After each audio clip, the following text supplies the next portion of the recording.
first of our live races at Warwick Farm is coming up and the runners are literally spilling into the gates. It's my pleasure now to go down to Ray Warren for the up-to-date tote call with congratulations and thanks, Ray, on a big job well done during my absence. Thank you, John. I appreciate that. I'm standing in for Ken today. I'm a spare parts man, you might say. Ken in Melbourne for the Blue Diamond to watch his filly Zadagal. Good luck to her. Here, very good money, Ricochet Rosie at 5 to 4, 9 Sicilian Star. They're going in quickly. Imperianto, some money at 7. Was good backing for Tatwood, a strong tip here this morning.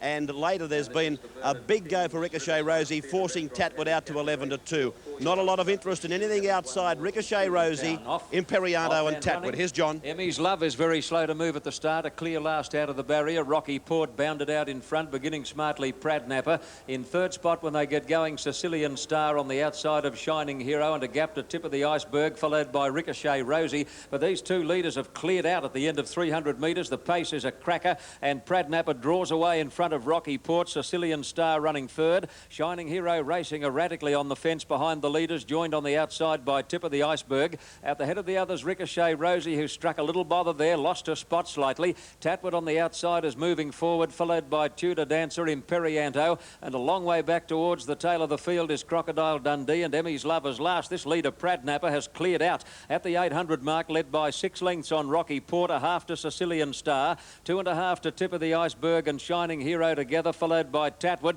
Ricochet Rosie is midfield on the fence, badly placed at the 600 mark. A gap then to Tudor Dancer, Imperianto and Crocodile Dundee, and Emmy's Love has tailed off. Now they're starting to pack up, and Pradnapper is coming back to them in a hurry and just led Sicilian Star as they turn the corner. Tatwood going up 3 deep, is sweeping up towards the lead, made the bend badly, and Tip of the Iceberg is able to get up on the inside of him, but they've turned for home, and Tatwood sustaining that run, shot to the lead. Tatwood full of running is clear at the 200 mark. Here comes Ricochet Rosie. Ricochet Rosie down the outside is coming after Tatwood. She's got him covered. Ricochet Rosie has rushed to the lead 50 metres out on this bonny little mare from the south coast, is racing away to win easily. Ricochet Rosie beat Tatwood, third Tip of the Iceberg, and then Sicilian Star, Rocky Port, Emmy's Love, further back Imperianto, Crocodile Dundee and Pradnapper, and the last couple Tudor Dancer and Shining Hero.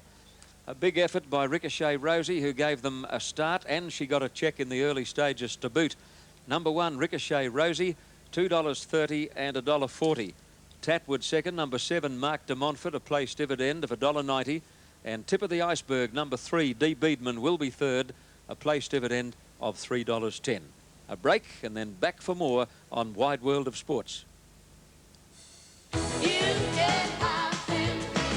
7 and 3, and Ken's done well. His first tip of the day has come up. Ricochet Rosie paying $2.30 and $1.40. Tatwood second, $1.90, and Tip of the Iceberg, most appropriate that its number is 3, came in third, $3.10. And Kenny Callender has a tip, seeing he's hot. Sydney race 5, it's number 5, Go Bellbird. Cricket and India. I'm live for race 5 in very oppressive conditions, as you can tell there, with Aquatic having the sweat towel from either side of his neck at the request of the jockey, and also sweating down there at the tote board. In fact, he's having a Chernobyl, as he calls it, a meltdown, is Ray Warren. Say that again, Dappy. My goodness, it's hot down here. It's like an inferno. Open betting race 9 to 2, Yarra Bay. Down to Ken's selection, Go Bellbird, 6 to 1. And the only other 2 under doubles, Aquatic 7 to 2, well tried, and Ordained, John's wife's horse, is at 8 to 1. Let's see how Ordained goes for Tappy, Go Bellbird for Kenny Callender. Here's John. All set and ready to run. Ordained in the inside gate has been standing awkwardly. Fitzgerald is able to straighten him up a little bit better now. Gray's Point stands well with Stellantic. Lavero wide out, being held by a gateman. Stalls open. Off and running. Ordained hesitated slightly, and Gray's Point bounced out in front of Semstar and Aquatic, and Lavero cruising over from the outside. Going with him is Udan and Yarra Bay prominently placed, followed by Prince Lochinvar, Golden Dome, Ordained and Delaclear. Go Bellbird getting well back in the early stages, followed by Stellantic and Star Kayaru, and Danaher last as they go out of the straight. Lavero in his favourite role of pacemaker, led by 2.5 lengths to Yarra Bay, who won't settle. He's ripping and reefing in second place. Udan on the outside outside, moves to second now. Golden Dome has trapped out 3 deep and he's working up towards the lead, followed by Prince Lochinvar. A length and a half then to Ordained, who's now 1 horse off the rail on the outside of Semstar. Delaclaire obliged to race 3 deep down the back. 2 lengths away, Aquatic and Gray's Point together, followed by Danaher, Go Bellbird, and then Star Kayaru, and last of all Stellantic. They're pretty well spread out at the 1200 mark, and Lavero is in front by 2 lengths on Udan, Yarra Bay, Golden Dome, Prince Lochinvar. Then Semstar and a half length away, Ordained on the outside. Delaclaire 3 deep around Aquatic and Gray's Point.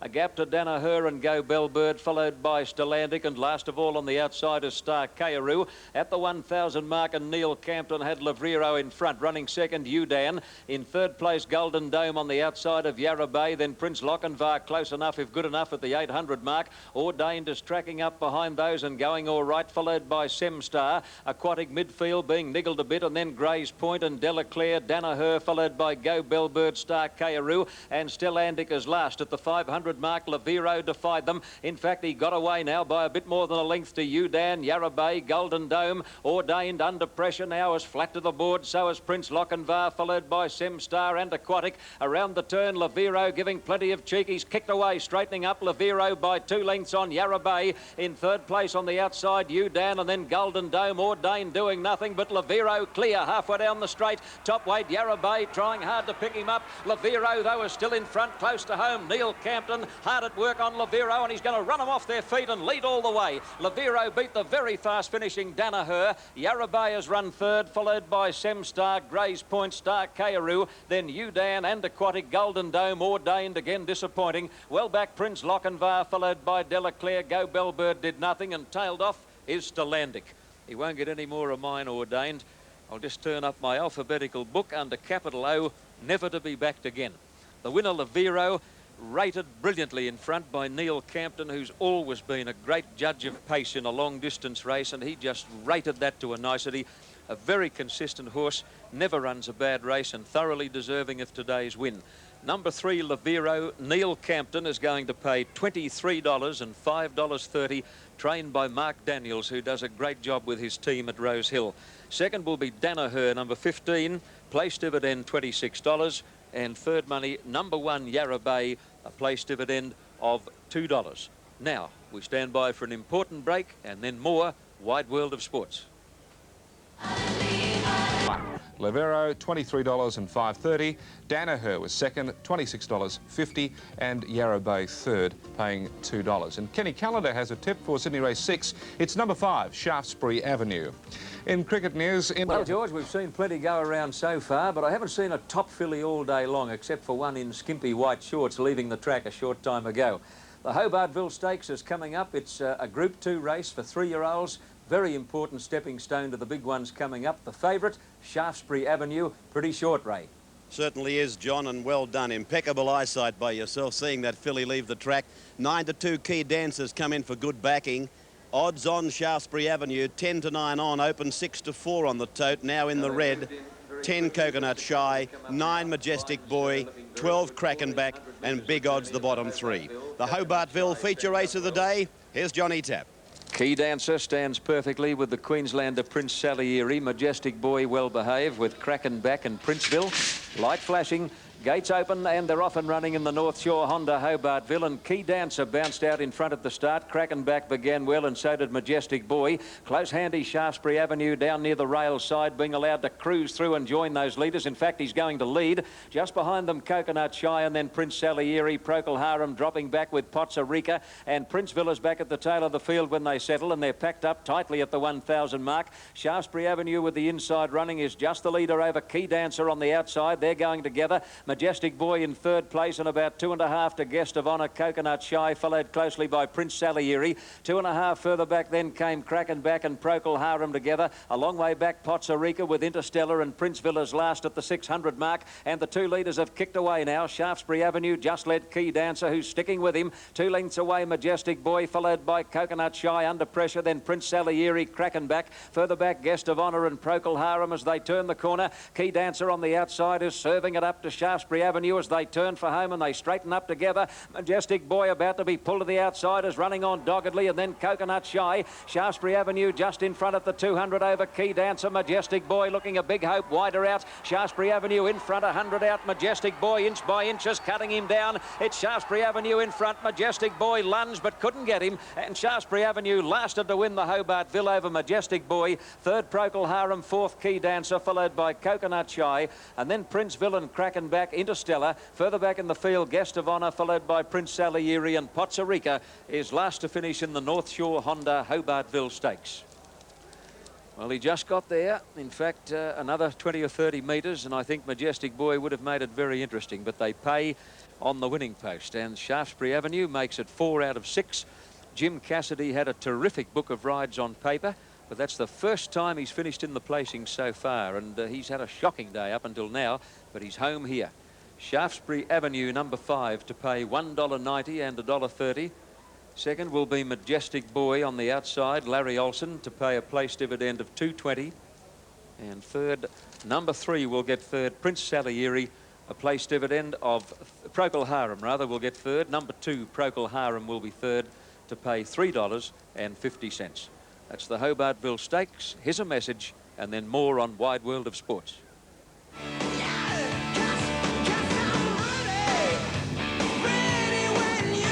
Over 1,400 metres. Correct numbers, the ones you needed: 5, 7 and 2. Shaftesbury Avenue, $1.90, $1.30. Majestic Boy, $2.20, and Procol Harum, $3.50. And Kenny Callender has a tip for Sydney Race 7. It's number 2, All Stormy. Good luck, punters. In Sheffield... These races are always pretty tough essays for punters, particularly on a hot day. The mares don't seem to race as consistently in this sort of weather as do the colts and geldings. So, Ray, it's a real conundrum for the punters, the one coming up. It's a big word, Tappy. I'm not up to date with it, but here's the market. And Happy Sailing 9 to 2, a little case of the blows. All Stormy 5 to 1. This is the one they want. Prevent, Darren Beedman's ride. Vic Thompson, the trainer. Sunshine Sally, no money, 10 to 1. Little Girl Dance, second popular one at 7 to 2. All right, let's see how you go in this one as we take you back to Johnny. Good, Ray, and only 2 to come up, and they'll be all set and ready for the Taubman's Handicap. And some of these well-backed runners are going to race on the paint in this, with Prevent drawn in barrier 3, and she should have the run of the race from there. All Stormy is drawn in close. For people with interest in racing on Wide World of Sports, in the next 5 or 6 weeks, you're going to see a smorgasbord as the Autumn Carnival gets underway in Sydney. And all the big ones coming your way live: the Canterbury and Rosehill Guineas, the Sedge and Hoe Stakes, the Golden Slipper, the BMW Classic, the AJC Derby, the Doncaster, Sydney Cup, all live on Wide World of Sports. Light flashing on top of the gates. Starters on his stand, track cleared in front. Study in Scarlet stands up perfectly. In fact, they look set. Big field, gates open, off and running, and one of the first out down near the inside is All Stormy. Slightly Pink is very slow to move at the start, and so is Tiffany Blue. Prevents jumped only fairly. Best Actress wide out as the early leader over Classic Trick, and Happy Sailing and Creskin is prominent. All Stormy and Sunshine Sally getting into a good spot, followed closely then by Prevent between horses. Getting up along the inside, Little Girl Dance, followed by Study in Scarlet, Cabaret Dancer, Tiffany Blue, Pagan Dance, and back at the tail after a slow start is Slightly Pink as they settle down properly, and Beaujolais is midfield. About 800 out, and Creskin and Best Actress are the 2 leaders. All Stormy third, then Classic Trick on the fence. Little Girl Dance out a bit deep. Happy Sailing. Prevent just behind those from Sunshine Sally, then Beaujolais, Cabaret Dancer. At the head of the others, Study in Scarlet, and a long way back Pagan Dance, followed by Slightly Pink and Tiffany Blue. Tightly packed in the run to the corner, Best Actress just led All Stormy and Creskin. Happy Sailing sweeping up to them, but has canted 4 deep on the corner. Behind those, Little Girl Dance looking for a run, followed by Prevent, and then Classic Trick, and getting an inside run, Cabaret Dancer. They've straightened up, and All Stormy just led Best Actress. Little Girl Dance bursting through in the middle. Happy Sailing is still there, and further out Beaujolais. Happy Sailing and All Stormy are fighting it out halfway down the straight. Cabaret Dancer getting a rails run, and further out is Pagan Dance. Happy Sailing and All Stormy. Happy Sailing did best, and Happy Sailing beat All Stormy. Third very close, Cabaret Dancer or Pagan Dance wide out. Prevent close up, and then at the head of the others came Little Girl Dance, Beaujolais, followed by Sunshine Sally, Slightly Pink, Tiffany Blue, then Creskin and Best Actress, Classic Trick, and Study in Scarlet is last to finish. Well, a very big effort under 57.5 kilos. covered a heap of extra ground, Happy Sailing, and still won. Number 1, Happy Sailing, Robert Thompson, to pay $5.40 and $2.20. Number 2, All Stormy, Ricky Cartwright second. Place dividend $1.90. Very tight for third between 10, Cabaret Dancer, Neil Campton, showing $13, or Pagan Dance, Whiteout, A Townsend, an approximate place dividend of $13. Very close for third. Okay, that takes us away at this juncture as far as live racing is concerned. Plenty more coming next Saturday from Warwick Farm, but now here's an important break and back to Wide World of Sports.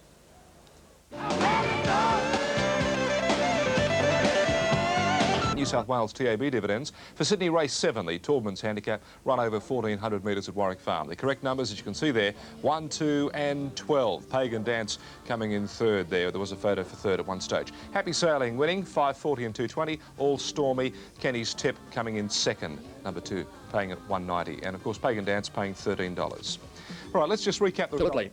Colin Hayes won his third Blue Diamond Stakes when outsider Mahazen overcame extreme difficulties to score a strong win. The outsider of the Hayes trio at 25-1, the filly almost fell at the home turn but went on to win in near record time. The favourite Triscay at 5-4 on weakened after hitting the front on the home turn. Hayes won 3 races as we check results. The first to Mr Imperious, who survived a protest to win at 11-1. Deera took out race 2, Michael Clark, the first of a treble for Colin Hayes and a double for Michael. The Caulfield Autumn Classic, Zabeel odds on, Stylish Century, the Derby winner, was back. He's 3 lengths in front. He's holding Zabeel safely at bay. The Derby winner's back. He's coming away. Stylish Century easily. Stylish Century by 4.5, Zabeel.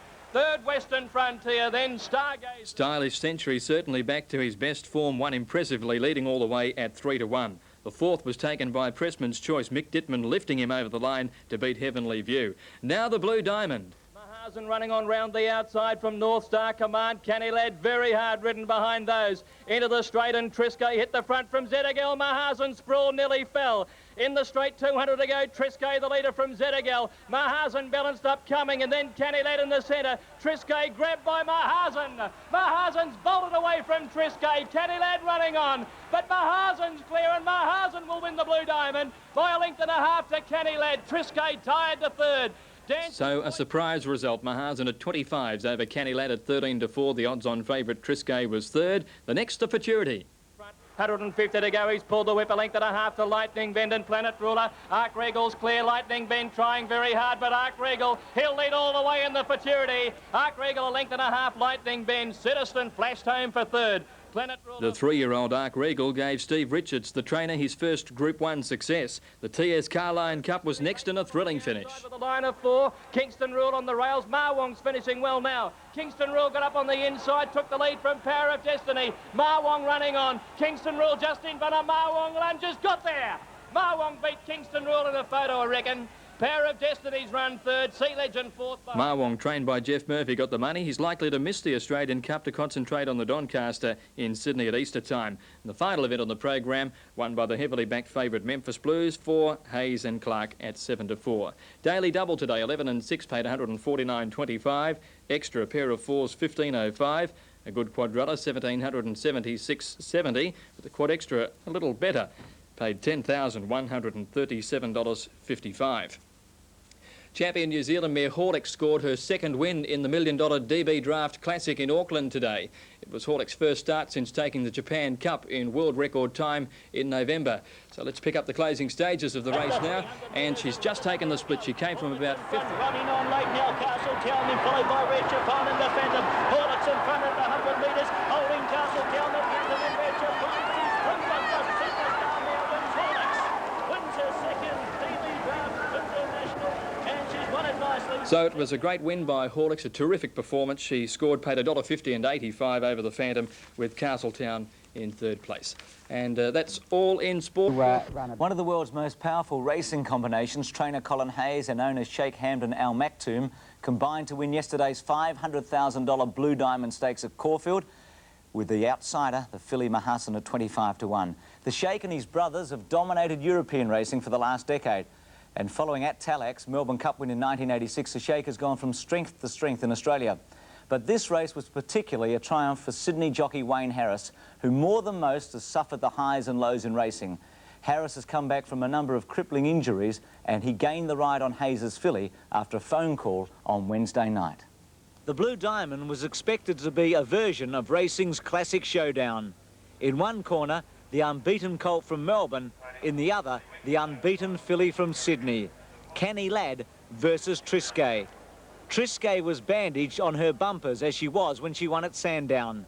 The odds-on favourite was trapped wide early and Mick Dittman was forced to make a sustained run before the home turn. But there could be no excuses because Mahassan, in the famous Shakes colours, was knocked over and nearly fell entering the straight. 50 out, and the leader Satellite Bay a half in front of Zedegal. Triscay has pushed off the track 4 deep, but Dittman's going forward now, and she's straight up on the outside. She's right off the track, Triscay, but she's gone up to Satellite Bay. Zedegal back in the middle, followed by Mahassan and Century Pike, and 2 lengths to Canny Lad. Triscay's been off the track all the way, but she moved up to go to the front. Oh, trouble, Mahassan and Century Pike collided. Trying to get out Canny Lad, Triscay in front. Dittman's called for now. Here's Mahassan starting to go after Triscay from Canny Lad. It's Mahassan, despite nearly falling, getting its head in front. Mahassan's taken the lead. Triscay's gone. Canny Lad late, but Mahassan is going to win the Blue Diamond. Mahassan a length and a half to Canny Lad. A length away third, Triscay, a gap dancer's joy. Mahassan had earned her victory and returned to scale a tired but triumphant filly. For trainer Colin Hayes, it was his second Blue Diamond victory and his last. And CS was more than satisfied after the race. Wayne said that all honours were with her because he said she was slow away, went around him and almost fell on the home turn. The horse galloped on her behind and dragged her down. Right. Wayne Harris phoned you for the ride, and because you had 3 runners, you gave him the least fancied in betting order anyway of your trio. Yes, well, the boys had the choice of the other 2 and they did look, their form was better. But, you know, I knew this was very fit and I thought it'd run well, I told him. Wayne Harris is thinking of settling in Melbourne on his performance on your filly today. Do you think he should? Well, certainly he's always been a top rider, Wayne, and he has ridden for me over the years at odd times and ridden an odd winner for me. Both Triscay and Canny Lad should remain well in contention for the Golden Slipper, despite their defeats. And Canny Lad's trainer Rick Hore-Lacey was far from disappointed. In the sires next week, provided he pulls up well, and perhaps in the Golden Slipper, I feel more confident now, even though he's been beaten today, about him winning those 2 races than in fact I have been. And Rick may be without his jockey Shane Dye, who yesterday was suspended for 9 meetings. And back to Wayne Harris for a moment. He fell from a bolting horse in 1987, received multiple head injuries, still suffers from headaches from that accident. A great performance yesterday. Well, Colin Hayes trained a treble, but his star colt Zabeel was completely overwhelmed by the Derby winner Starley Century in the $150,000 Autumn Classic. Starley Century's trainer Bill Mitchell is considering a start in Monday week's $655,000 Australian Cup, but he's determined to have his colt at his peak when the Derby is run in Sydney in April. The last time Starley Century took on Zabeel was in the Australian Guineas a fortnight ago at Flemington, and that day he was thrashed. But yesterday at Caulfield, the Derby colt was back to his very best, and it was obvious Zabeel was flat out and struggling well before the home turn. And Starley Century straightened up 3 or 4 in front. Zabeel having trouble getting past Western Frontier, then Stargazer. But at the 200-metre mark, and Starley Century's 4 in front of Zabeel from Western Frontier, but he's going great guns, the Sydney Galloper today. Starley Century 4 or 5 in front of Zabeel, and Western Frontier from Stargazer. But oh, look at this fellow go today, Starley Century. A brilliant performance in front by 6 lengths. Second, Zabeel, who's struggled to run second, a half in front of Western Frontier. Starley Century ran a very fast time, and the sky now looks the limit for this colt during the autumn. Trainer Bill Mitchell was surprised at the ease of his victory. I know he's a very classy racehorse, Zabeel, and honestly I didn't think we'd beat him like that today. I thought he'd be a tougher opponent, but this horse gets him off the bit at the half mile, and you can see them, they all start to chase up behind him, and we're just rolling along and can find a line. Colin Hayes was circumspect about Zabeel and suggested it may be a good idea to forgive the defeat. Our horse got very, very overheated, and before the start he kicked in the gates and lashed out, and he was quite uncharacteristic. And Michael Clark said when he came in, he said he'd run his race before the race. They'll meet again in the Alistair Clark Stakes. Is there any reason why we could back Zabeel to beat Starley Century in that one? Well, you know, different track, different conditions. and they're not machines. The Futurity Stakes is one of the most famous events in racing, with a long and distinguished list of previous winners. This year's $250,000 race looked a little down on quality, and the 3-year-old Arc Regal, who last start was easily beaten by Zabeel, today proved too strong for the older horses. Regal, the leader, up to the bend. On the outside, Planet Rule has been wide. He's still up the track, coming out after Arc Regal. Then Tango Master and trying to get a run as Lightning Bend as they go to the 250, and Alberta Jazz running on well. Arc Regal in front down to the 150 from Planet Rule, Lightning Bend, Alberta Jazz and Citizen. It's still Arc Regal in front with about 100 to go. Lightning Bend gets out with the 3-year-old, pinches a winning break, and Arc Regal will lead all the way and win the Futurity. A length to Lightning Bend. Citizen got up to run third ahead of... The Carline Cup produced the best finish of the day, and the 5-year-old stallion Marwong ran right up to his excellent third behind King's High in last week's controversial St George Stakes. As they bunch up and full at last as last turning for home. In the straight they race, and on the outside Go Timmy raced up to Sea Legend and getting a run up on the inside Kingston Rule, and Power of Destiny joins them now from Marwong. Then Dalmatinska, Power of Destiny got his head in front from Kingston Rule, the rail. Marwong coming after Power of Destiny. Kingston Rule on the inside got his head in front of Marwong on the outside. Kingston Rule in front, reaching the post. Marwong lunged. I think Marwong may have beaten Kingston Rule. They're wide apart, nothing between them. Keith Hillier doing the interviews, Brian Martin the caller. And the Sydney Carnival gains momentum this week. Yesterday, the big event was the $100,000 Hobartville Stakes for 3-year-olds at Warwick Farm. The race attracted a number of autumn hopefuls, including the Derby Hopes, Key Dancer and Procol Harum. But the hot favourite was the Bart Cummings-trained Shaftesbury Avenue, whose future seems best suited as a sprinter miler. At the 400 metres, Shaftesbury Avenue leads narrowly over Key Dancer. The first and second elects turn almost together. Majestic Boy third with a sitting shot, and 2 to Coconut Shy. At the 200 metres and Shaftesbury Avenue, Cassidy goes for the whip. It responds. It's a half length on Majestic Boy, and they've burnt off Key Dancer. Shaftesbury Avenue in front. Majestic Boy closing the gap. It's Shaftesbury Avenue just the leader, and Shaftesbury Avenue wins the Hobartville. Shaftesbury Avenue beat Majestic Boy. Procol Harum flew along the rails to get third. Good result for Bart Cummings, who won his first Hobartville last year with Swiftly Carson. And from a racing purist point of view, the most important event was staged in Auckland, where yesterday's best weight for age horses from New Zealand contested the $1 million Draft Classic. It was a triumph for the mighty mare Horlicks, who overcame a training setback to win first up over 2,100 metres. Horlicks has won more than $3 million in prize money, a record, and at her last 3 starts she's won the McKinnon Stakes at Flemington, the Japan Cup in Tokyo, and now the Classic for the second time. She's arguably one of the great mares of all time. Horlicks was superbly ridden by New Zealand's top jockey Lance O'Sullivan. Wearing the now famous black and white stripes with the red cap, O'Sullivan was trapped behind Krona, with his opposition accelerating around them before the home turn. O'Sullivan skillfully and with some luck found an opening at the top of the straight, and Horlicks quickened in a style reserved for the very best horses. Into the straight, 400 metres out, and John DeLau is tackled now by Regal City. Krona comes the inside, Horlicks is coming into it, and on the outside is Castletown. Now quite is still Red Shafana at the 300 metres, and look at the mare go. Horlicks in front, running on late now. Castletown then followed by Red Shafana and the Phantom. Horlicks in front at the 100 metres, holding Castletown, the Phantom and Red Shafana. She's through like the superstar now, wins Horlicks. Wins her second DB Draft, wins her national, and she's won it nicely. Second up. And hopefully she'll be coming to Sydney for the BMW International. Well, just like the Blue Diamond, the Victoria Derby produced a shock result. The $80,000 race staged at Moonee Valley last night in Melbourne was taken out by the outsider Admiral Holiday, trained and driven near Mildura by Brian Rogers. The colt led all the way and held off the challenge from the South Australian Pappy McCoy.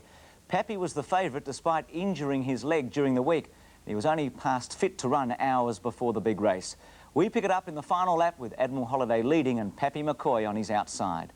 Admiral Holiday the inside, Pappy McCoy the centre, and 3 deep Franco Glenn. The pressure's on a long way from home. On the leader's back is Arpanon Lad. Smart Paleface now held up in the centre, but he is on Pappy McCoy's back. Out 3 wide with cover is My Ultrasound. Glenelg on the third horse on the fence. In the centre next, switching on. 3 deep with cover, Dream Prince. 2 under, awkwardly placed, 4 back the fence, and last of all, Late Brewster. Travelling into the back at the 650. Admiral Holiday 2 metres, Pappy McCoy. Arpanon Lad's had a good run third. Franco Glenn now now under pressure. Smart Paleface the centre. The door's about to open up for him. Then Glenaldon swishing on the centre. My Ultrasound going 4 wide around a tiring Franco Glen. Then Dream Prince 2 under and late Brewster at the 400. The leader Admiral Holiday by a metre to Pappy McCoy. Sugar sits quietly. He hasn't called upon the Coulters yet. My Ultrasound out wide, running on with Smart Paleface. Up and on Lad needs a run. Then Glenaldon on the turn. Admiral Holiday the inside. Pappy McCoy the outer. 3 wide Smart Paleface. No run for Up and on Lad. Admiral Holiday at the